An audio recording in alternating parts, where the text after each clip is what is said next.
নমস্কার, Bengali stock আড্ডা চ্যানেলের পক্ষ থেকে শুভেচ্ছা। আজকের বিষয় সেটা হচ্ছে risk mitigation of your investment.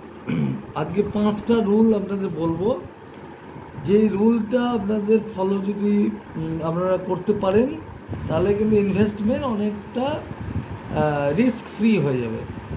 যেমন নাম্বার 1 রুল হলো, don't put all your eggs in one basket. ধরুন আপনি 1 লাখ টাকা ইনভেস্ট করতে চান, সে 1 লাখ টাকাটা কোনো একটা পার্টিকুলার স্টকে একদিনে হঠাৎ করে যদি ইনভেস্ট করে দেন তাহলে কিন্তু সেটা রিস্কি একটা ইনভেস্টমেন্ট।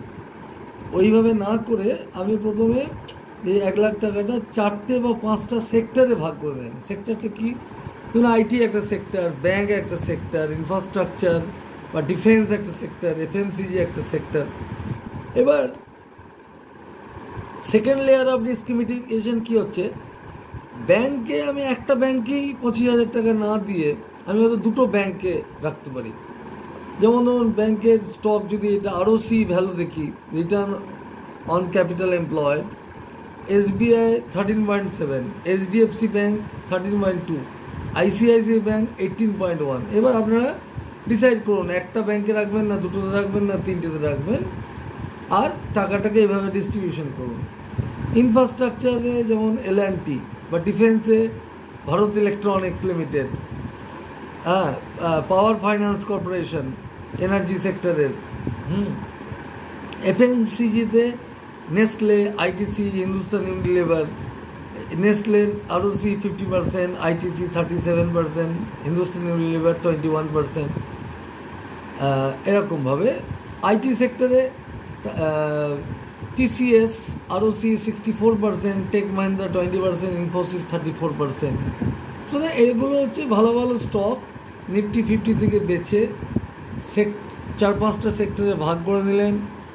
একটা সেক্টরে আবার 1, 2, 3টে কোম্পানিতে অল্প অল্প করে রাখলেন, তাহলে কিন্তু আপনার পোর্টফোলিওটা একটু হালকা ডিস্ট্রিবিউটেড হলো, বিভিন্ন সেক্টরে পার্টিকুলারলি ডিস্ট্রিবিউটেড হলো। এবং কোনো একটা পার্টিকুলার সেক্টর যখন বিশেষ সুবিধা পায় গভর্নমেন্টের তরফ থেকে, বা একটা সময় আছে, যেমন ইন্ডিয়া এখন ইনফ্রাস্ট্রাকচার উন্নত করছে, খুবই উন্নত হচ্ছে ইন্ডিয়া। তার মানে কি, যত কোম্পানি ইনফ্রাস্ট্রাকচার রিলেটেড তারা কিন্তু তাদের স্টকটা কিন্তু বাড়বে আস্তে আস্তে। সেকেন্ড রুল হচ্ছে, choose right stock, invest when the market is red. এইখানে অনেকে ভুল করে, যখন মার্কেটটা ভালো হতে শুরু করে, যখন গ্রিন থাকে, সবসময় অনেকে সবাই মানে এখানে উৎসাহ বোধ করে গ্রিনে কিনতে থাকে। তার মানে কি, আপনার ইনভেস্টমেন্টটা একটু বেশি হয়ে, মানে বেশি দামে আপনি কিন্তু স্টকটা কিনছেন। সবসময় ভালো স্টক আপনি রেড জোনে কিনুন, যখন রেড হবে। ধরুন এসবিআই স্টকটা যাই চলছে আজকে ভ্যালুটা, যদি দেখেন যে 5% ড্রপ হয়ে গেছে, মানে রেড জোনে আছে, ড্রপ হয়েছে, কিন্তু স্টকটা কিন্তু ভালো স্টক। যদি আপনি রেড জোনে যদি কেনেন তাহলে কিন্তু আপনি অল্প দামে ভালো স্টক কিনতে পারছেন।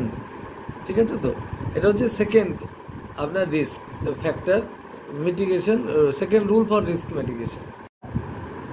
থার্ড রুল হচ্ছে যে, invest over a longer period of time, not in one shot. অনেকে করে কি, ধরুন 25,000 টাকা আজকেই লাগিয়ে দিলাম, দেখা যাচ্ছে কালকেই একটা মনিটারি পলিসি চেঞ্জ হলো, রিজার্ভ ব্যাঙ্ক কিছু রুল চেঞ্জ করে দিল, হঠাৎ করে ব্যাংকের শেয়ারটা পরের দিনই পড়ে গেল, তাহলে আপনার বেশি দামে কেনা থাকবে।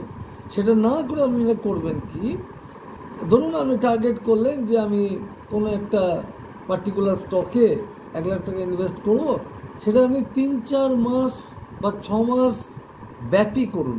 তাহলে কী হবে, সময়টা যত বেশি নেবেন, অনেক ভেরিয়েবল ফ্যাক্টর যেটা আপনার জানাও নেই সেটা কিন্তু টেকেন কেয়ার হবে। আপ ডাউনের মাধ্যমে যখন স্টকটা যাবে তখন কিন্তু আপনি মানে একটা অ্যাভারেজ লোয়ার ভ্যালুতে পেয়ে যাবেন, আপনার রিস্ক মিটিগেশন অটোমেটিক্যালি হয়ে যাবে। 4 নম্বর হচ্ছে যে, অ্যাভারেজ আউট করা। অ্যাভারেজ আউট করা মানে কি, ধরুন কোনো একটা স্টক আপনি কিনলেন আজকে, ধরুন 50টা কিনলেন, এবার মার্কেট যখন দেখা গেল যে আরও 10% পড়েছে, ওই স্টকটা ধরুন আপনি কিনেছেন 400 টাকাতে, আবার সেটা পড়ে পড়ে হয়ে গেল ধরুন 360 টাকার কাছাকাছি চলে গেছে, তখন তুই উচিত হচ্ছে আরও 50টা কেনা। অনেকেই করে কি, তারা কিন্তু স্টক যদি পড়ে যায় তখন ভয় পেয়ে বিক্রি করে বেরিয়ে আসে, তাই জন্য তাদের কোনোদিনই তারা লাভবান হতে পারে না। যখন আপনি স্টকটা বেচেছেন, এই স্টকটা আপনার পছন্দের স্টক, তখন কিন্তু কোনোদিন সেখান থেকে বেরিয়ে আসবেন না, এখানে লং টার্ম থাকতে হবে, তবে গিয়ে কিন্তু গেইন হবে।